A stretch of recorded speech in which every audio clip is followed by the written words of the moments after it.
கர்த்தராகிய இயேசு கிறிஸ்துவின் நாமத்திற்கு மகிமை உண்டாவதாக.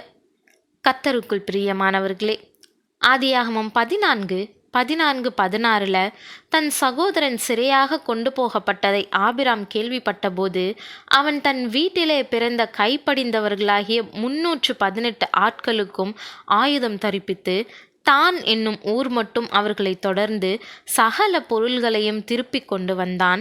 தன் சகோதரனாகிய லோத்தையும் அவனுடைய பொருள்களையும் ஸ்திரீகளையும் ஜனங்களையும் திருப்பி கொண்டு வந்தான்னு நம்ம வாசிக்கிறோம். ஒருத்தர் நம்மளை விட்டு பிரிஞ்சிட்டதுக்கு பிறகு நம்ம அவங்கள பற்றி அதிகமாக அக்கறை கொள்ள மாட்டோம். அதுவும் பிரச்சனை வந்து பிரிஞ்சிருப்போம்னா அவங்கள பற்றி ஒருவித வெறுப்புணர்வே இருக்கும்.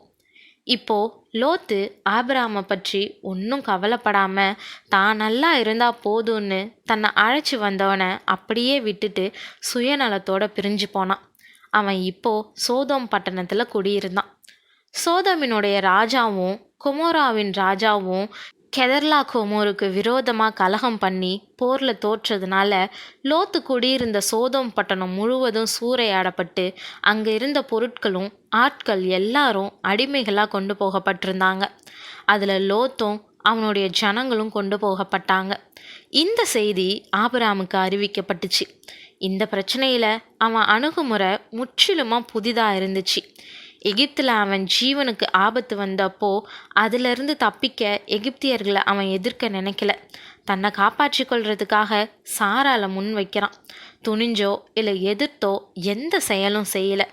ஆனால் இப்போ ஆபிராம் வித்தியாசமான நபராக இருக்கிறத பார்க்கலாம். தேவனோடு புதுப்பிக்கப்பட்ட உறவை, அவர் மேலே இருக்கக்கூடிய நம்பிக்கையின் வளர்ச்சியை அவனுடைய செயலில் பார்க்க முடியுது. இப்போ தன்னுடைய சகோதரன் லோத்து ஆபத்தில் இருக்கிறத கேள்விப்பட்டதும் அவனை மீட்க தாம் போருக்கு போக தீர்மானிக்கிறான்.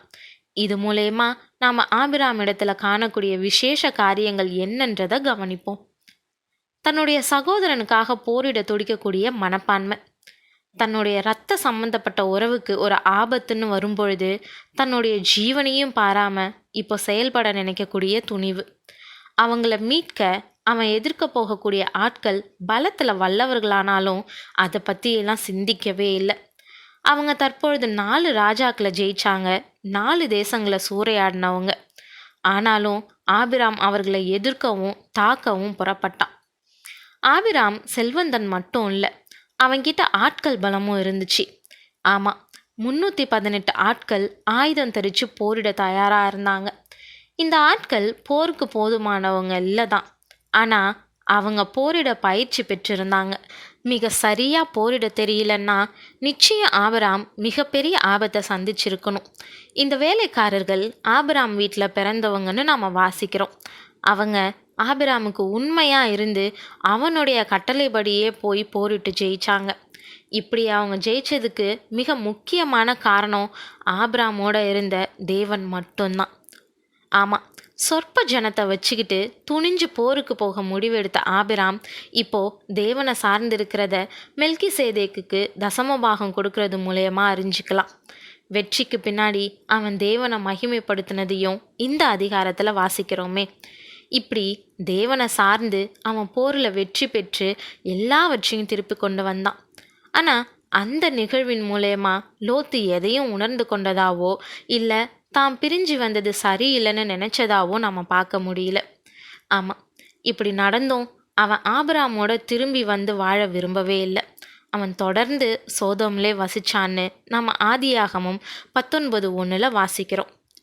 பிரியமானவர்களே, சோதனைகளும் ஆபத்துகளும் வரும்பொழுது நாம் ஆபிராமை போல தேவனை நம்பி தைரியமாக செயல்படுபவரா இல்லை பயந்து அங்கலாச்சு சோர்ந்து போகிறவரா? அடுத்தவருக்கு நன்மை செய்ய பலன் இருந்தோம் நமக்கு ஏன் வம்புன்னு இருந்துடுறோமா?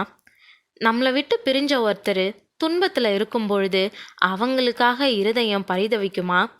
நம்மளை நம்ம ஆராய்வோம். ஆபிராம் இடத்துல இருந்து சிறந்த குணங்களை கற்றுக்கொள்வோம். தேவன் தாமே கிருபையும் தயையும் செய்வாராக. ஆமீன்.